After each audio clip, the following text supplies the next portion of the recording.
Welcome to జయా వంటలు. ఈరోజు చేయలే రెసిపీ కాకరకాయలతో వచ్చాను.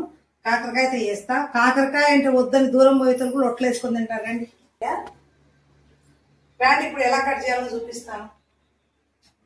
ఇప్పుడు ఈ కాకరకాయ కిలోనండి. మనకు ఇట్లా పెద్ద పెద్ద ముక్కలు కట్ చేసుకోండి. ఇలాగా అన్ని పెద్ద ముక్కలు చేసుకొని ఖాళీ గిన్నెలో వేసి చేసుకోండి. మనం ఏ దాంట్లో అయితే చేసుకోవాలనుకుంటున్నాం ఆ దాంట్లో ఇట్లా అన్ని ఇంత సైజు ముక్కలు. మనం ఇంకా చిన్న చిన్నవి అయితే కాట్లు పెట్టుకునే చేసుకోవచ్చు. ఇట్లా మేము తేడమే నిన్న మార్కెట్లో ఈ సైజు తెచ్చినాము.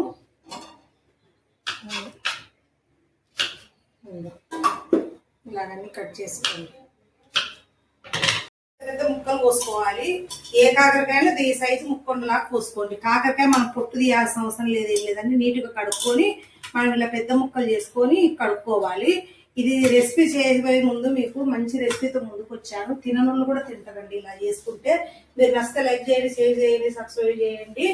ఈ వీడియో అంతా ఫుల్ వీడియో చూసే లోపల మీకు అంతా ఎలా చేయాలనేది బాగా క్లారిటీగా అర్థమవుతుంది. ఖచ్చితంగా ప్రతి వాళ్ళు చేసుకోండి. ఇది మీరందరూ కొందరు నన్ను వీడియోలు వచ్చేసి ఇది పెరుగండి, ఇలా పెరుగు వేసేసుకోవాలి. మొత్తం కొంచెం పలసగా చేసుకొని సరిపోతాయి అనేవి. నేను కవర్లో పెరుగు తెచ్చాను. మా పిల్లలు ఇలాగ నీళ్ళు వేసాను. కొంచెం చింతపండు, ఇది చింతపండు సరిపోతుంది మనకు. ఇది పెట్టి చెప్తా నేను, మీకు క్లారిటీ ఇస్తాను. నేను ఎవరు అనేది పసుపు సరిపోతుంది. ఇప్పుడు ఇలా గ్యాస్ వెలిగించుకొని ఇది ఇలా పెట్టేసుకొని మూత పెట్టుకోవాలి. ఇలాగా ఇవంతా బాగా మగ్గాలండి. అంత పసుపు, చింతపండు, మనకు పెరుగు అన్ని పట్టుకొని మగ్గిన తర్వాత మీకు నెక్స్ట్ ప్రాసెస్ చూపిస్తాను. మేము లంబాడిసం కాదండి, మరి పక్క రాయలసీమ. నా నౌకుమండలో పుట్టి పెరిగింది. నేను ఏమంటే మా పిల్లల చదువు కోసం ఆంధ్ర, తెలంగాణ, అక్కడ ఇక్కడ రాయలసీమ అండి. నా లాంగ్వేజ్ అలా ఉంటుంది. మేము యాదవులము. ఈ టాటోలు అనేది అందరు ఫోన్లు చేసి అడుగుతున్నారు. రాయలసీమలో ప్రతి ఒక్కరు ఎవరైనా వేయించుకున్నారు. ఈ క్యాస్ట్ ఆ క్యాస్ట్ అని ఉండదు, అందరూ వేయించుకుంటారు. టాటోలో డ్రెస్సింగ్ మళ్ళీ నెక్స్ట్ చూపిస్తా ఏం చేయాలనేది ఇది ఉడికిన తర్వాత.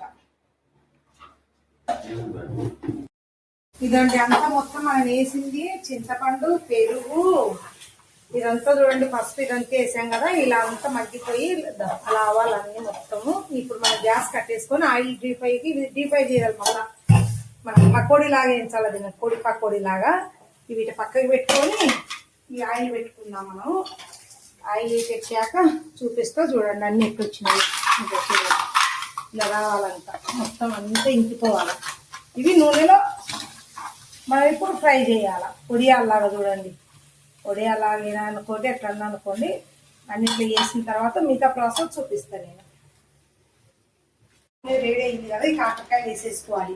మామూలుగా అయితే ఆరబెట్టుకోవాలి. మాకు ఇప్పుడు తినడానికి కావాలి కదా. ఇంకా వేడి వేడి మీదనే వేసేస్తున్నాను. గాలి కాడితే ఇంకా ఏదైనా చెమ్మ ఉంటే కనుక మామూలుగా ఆరబెట్టుకొని ఈ తడితో పోయేటట్టుగా వేసుకోవచ్చు. ఇప్పుడు అదంతా ఏం లేదు, డైరెక్ట్ పెద్ద రాయలని ఇలా వేసుకొని ముక్కలు కేజీ ముక్కలు కదా ఇవి 2 సార్లు ఫ్రై చేసుకోవచ్చు. ఇలాగా ఇది ఫ్రై అయినాక చూపిస్తాను. రాండి చూద్దాం. మళ్ళా ఇట్లా ఫ్రై అయిపోయినాయి చూడండి. చూడండి ఎలా ఫ్రై అయిపోయినాయో. ఇలాగా ఇలా చేసుకోవాలని టైం పడుతుంది. కొంచెం ఓపికతో చేసుకోండి. కాకరకాయ ఈ ప్రాసెస్ అనేది ఉడకబెట్టడము, దాన్ని చల్ల చేసి కొంచెం నీరు తీసుకోవటము అట్లా అంతా. నేనేమంటే కాల్చుంటే నీరు తీయలేదు. ముక్కలు అలా వేసుకోవాలి. చూడండి ఇలా రావాలి ముక్క. ఎంతలా ముక్క కోసాము మనము. ఇది ఎంత సన్నగా అయింది. మళ్ళీ కూర అంతా తయారయ్యి లోపల ఇంకా తగ్గిద్ది ముక్క సైజు. చూడండి కొబ్బరి ఎల్లిపాయలు వేసుకున్నాము. దీంట్లో తండ్రికి పడతాయండి ఎల్లిపాయలు కూడా. పెద్ద 5 గడ్డలు, 2 గడ్డలు, 3 గడ్డలు వేసుకోవచ్చు.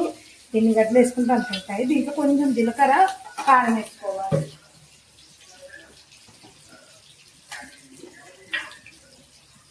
ఇప్పుడు కారం ఇది పడుతుంది. కారం ఒక 2 స్పూన్లు ఉప్పు మళ్ళీ ఆల్రెడీ వేసుకుంటాం చూసుకొని. ఇప్పుడు ప్రస్తుతానికి ఇది ఒక 2 స్పూన్లు వేసుకోవాల్సింది. కొంచెం జీలకర్ర,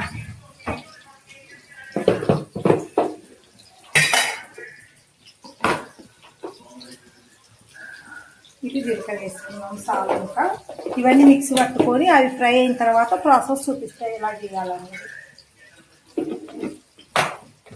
ఇవి అయిపోయినాయండి. ఇవి కూడా 2 వాయిలు. మన కేజీకి ఎంత తక్కువ ముక్కలు అయినాయి చూడండి. చూసినప్పుడేమో గిన్నెకు ఉన్నాయి కాకరకాయలు. ఇవి ఫ్రై చేసినాక నేను ఒక 1/2 కేజీ కూడా ఉండి లేకున్నాయి చూడండి ముక్కలు. ఇట్లాగా అన్నీ తీసుకొని ఇప్పుడు నెక్స్ట్ వచ్చేసి మనం పోపు దినుసులు వేసేసుకోవాలి. దీంట్లో మినపప్పు, ఆవాలు 2 స్పూన్లు, మినపప్పు 2 స్పూన్లు, పచ్చిమిరపప్పు ఒక 2 స్పూన్లు,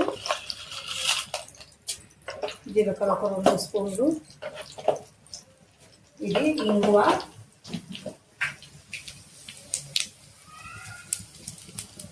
దీంట్లో తర్వాత ఉల్లిపాయ కరివేపాకు,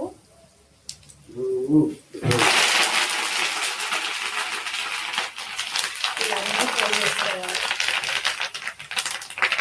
ఇలా వేగిన తర్వాత కిలో కాకరకాయలకు 1/2 కిలో ఉల్లిపాయ ఇట్లా అంతా ఫ్రై చేసుకోవాలి. ఇంకా దీన్ని ఎక్కువ పడతాయండి కాకరకాయకి. ఇలాగా ఈ ఫ్రై అయినాక అంతా చూపిస్తాం. అలా ఏమేయాలి